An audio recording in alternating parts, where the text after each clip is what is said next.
Inosente si Justin Brownlee. Sa surgery nga ba nakuha ang ipinagbabawal na gamot? At JB at Hollis Jefferson mahihirapan sa mga bagong import sa PBA ngayong season. Ngunit bago ang lahat, kung gusto nyo ng matibay na basketball shoes, Curry 10, mabibili lamang sa halagang 2,100 pesos. I-click ang link sa comment section or bisitahin lamang ang tfen.com for more quality shoes. Si Justin Brownlee ay lalo pang pinaganda ang kanyang makulay na karera sa pamumuno ng Gilas Pilipinas tungo sa kanilang unang korona sa Asian Games matapos ang mahigit 60 taon. Ang naturalisadong manlalaro ay nagbigay ng kahalagahan sa koponan habang pinamunuan ng Pilipinas sa kompetisyon ng men's basketball ng kontinente. Siya ay nag-angkin ng pagkapanalo sa pamamagitan ng pagpapatumba sa China sa semifinals at pagkapanalo laban sa Jordan sa championship game. Subalit, hinaharap ni Brownlee ang isang mahirap na pagsubok sa kanyang karera matapos magpositibo sa isang ipinagbabawal na substance. Paano nag-perform si Brownlee sa Asian Games? Inihayag ni Brownlee ang landas para sa Pilipinas sa pagtutulis na may average na 23.4 points sa 7 nilang laro habang nagkamit sila ng 6-1 record sa ika-19th Asian Games sa Guangzhou, China. Maliban sa kanyang 9 na puntos na naitala sa kanilang 80-41 na tagumpay laban sa Qatar, sa kwalifikasyon patungo sa quarterfinals, naka-score si Brownlee ng hindi kukulangin sa 20 points sa lahat ng iba pang laro at 2 beses na nakalampas sa 30 points. Ang minamahal na import ng Barangay Ginebra ay sumabog ng 36 points, ang pinakamahusay sa buong torneo sa 84-83 na laban kontra sa Iran sa quarterfinals. Pagkatapos, nagtala siya ng 33 points sa kabigha-bighanin nilang 77-76 na pagsungkit ng panalo laban sa China sa semifinals, kung saan umiskor siya ng 17 points sa ika-4 na yugto upang itaguyod ang Pilipinas patungo sa championship game matapos ang 33 years na paghihintay. Ang kamanghamanghang resulta ay nagpatumba rin sa China. Itinuturing na ika-3 pagkakataon sa kasaysayan ng Asian Games na hindi nakarating ang mga inchik sa huling laban ng men's basketball. Sa laban para sa Corona, nagtala si Brownlee ng 20 points, 10 rebounds, 5 assists at 2 steals sa 70-60 na tagumpay laban sa Jordan, kung saan inikrona ng Pilipinas ang titulong Hari ng Asian Games para sa unang pagkakataon mula noong 1962. Ang kanyang kahanga-hangang performance ay nagudyok sa mga fans na tawagin si Brownlee na Bayaning Bayan. Patunay dito, itinuturing ni Gilas Pilipinas Team Manager at San Miguel Sports Director Al Frances Chua na karapat-dapat si Brownlee na maging unang pagpipilian bilang naturalisadong manlalaro ng bansa sa mga darating na torneo. Ano ang mangyayari kay Brownlee matapos ang kanyang positibong pagsusuri?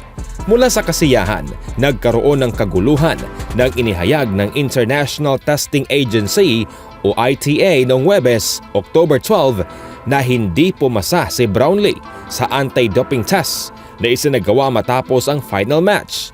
Nagpositibo si Brownlee para sa carboxy-THC, isang ipinagbabawal na substansya ayon sa World Anti-Doping Agency na konektado sa paggamit ng cannabis.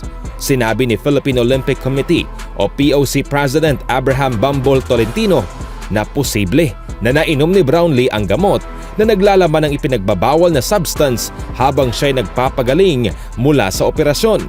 Nag-undergo si Brownlee ng operasyon noong Agosto para alisin ang bone spurs sa kanyang paa.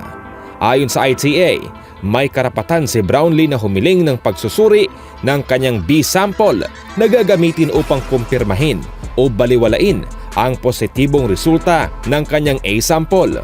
Kung positibo rin ang B sample ni Brownlee, maaring humarap siya sa potensyal na suspensyon na may 3 buwan.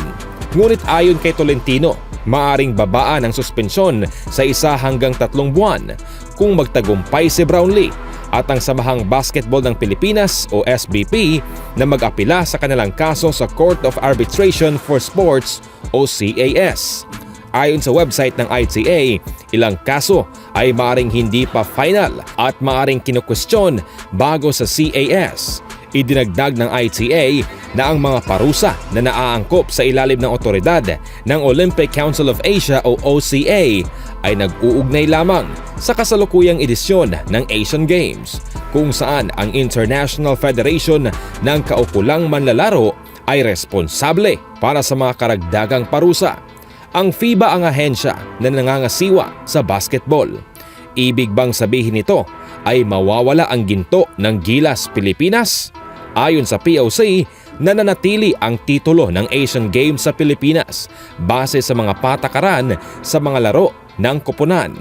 Sa ilalim ng Article 11.2 ng OCA Anti-Doping Rules, ang CAS Anti-Doping Division ay magpapataw ng naaangkop na parusa kung higit sa 2 miyembro ng isang koponan ay mapapatunayang lumabag sa alituntuning anti-doping.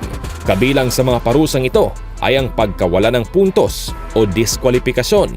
Sinabi ni Tolentino na ang buong koponan ng Gilas Pilipinas ay siniyasat kasama ang lahat ng manlalaro mula sa huling kalaban na Jordan. Nagpositibo rin sa pagsusuri si Jordan shooting guard Sami Bzai dahil sa dihydrochloromethyl testosterone metabolite, isang ipinagbabawal na steroid. Kabuang 10 manlalaro ang nagpositibo sa ipinagbabawal na substansya sa Asian Games, kabilang ang Pilipinong siklista na si Ariana Evangelista na pansamantalang sinuspindido dahil sa erythropoietin, isang gamot na nagpapalakas ng performance. Maaari pa bang maglaro si Brownlee? Kinuha pa rin si Brownlee ng Barangay Ginebra para sa isa pang season sa PBA bilang kanilang import sa paparating na season na magsisimula sa 5 ng Nobyembre. Nagbigay rin siya ng malakas na argumento para sa pagiging naturalisadong manlalaro ng Gilas Pilipinas habang ito'y babalik sa aksyon sa opening window ng FIBA Asia Cup qualifier sa Pebrero. Ngunit ang kanyang status sa paglalaro ay nananatiling hindi tiyak. Hindi pa pinalalabas ng SBP ang kanilang pahayag hinggil sa issue, habang tinanggihan ni PBA Commissioner Willie Marshall na magbigay ng pahayag hinggil dito. Anong masasabi niyo dito mga kaibigan? Sa kabilang banda naman mga kaibigan, sa PBA Season 48, magkakaroon ng matinding laban ang mga kilalang imports na sina Justin Brownlee ng Barangay Ginebra at Ronde Hollis Jefferson ng TNT laban sa 7 bagong imports. Ang nasabing season ay mag-uumpisa sa 5 ng Nobyembre sa Smart Araneta Coliseum sa Quezon City. Si Brownlee, isang pangkaraniwang mukha na sa mga tagahanga ng PBA, ay naglalayo na kunin ng kanyang ika-7 panalo sa PBA matapos niyang pamunuan ng Ginebra papunta sa finals ng 2022 to 2023 Governors Cup. Doon, naagaw ni Hollis Jefferson ang kampyonato para sa TNT. Kamakailan lamang, nagharap sina Brownlee at Hollis Jefferson sa Asian Games, kung saan si Brownlee ang naghatak ng Gilas Pilipinas patungo sa tagumpay laban sa koponan ni Hollis Jefferson mula sa Jordan. Ngunit hindi rin naging madali para sa 2 kilalang imports dahil may mga bagong imports na handang magbigay buhay sa kanilang mga koponan sa Commissioner's Cup. Kabilang sa mga bagong mukha sa liga ay si Thomas Robinson, isang dating manlalaro ng NBA na ngayon ay magdedebut sa PBA dahil miyembro ng NLEX. Si Belgian Thomas Dithay ay aasahan naman na magbigay ng kanyang kaalaman sa PBA sa paglalaro para sa Terra Firma. At itinuturing siyang masipag, magaling sa pagkuha ng rebound, mahusay sa depensa at handang makipagtulungan sa koponan. Si Dajuan Summers, may malalim na karanasan sa NBA, ay makakasama ngayon ang rain or shine matapos ang kanyang paglalaro sa iba't ibang bansa sa ibang bahagi ng mundo. May mga iba pang bagong imports tulad na Tyler Stone ng San Miguel Beer, Jonathan Williams ng Phoenix, Tyler Bay ng Magnolia at Puerto Rican na si Chris Ortiz ng Blackwater. Habang si Tom Vodanovic, isang forward mula sa New Zealand, ay magbabalik sa Converge matapos ang maikli niyang pag-ikot noong nakaraang season. Sa kasalukuyan, patuloy pa rin ang paghahanap ni Meralco at Northport ng kanilang mga bagong imports para sa paparating na season. Anong masasabi niyo mga kaibigan?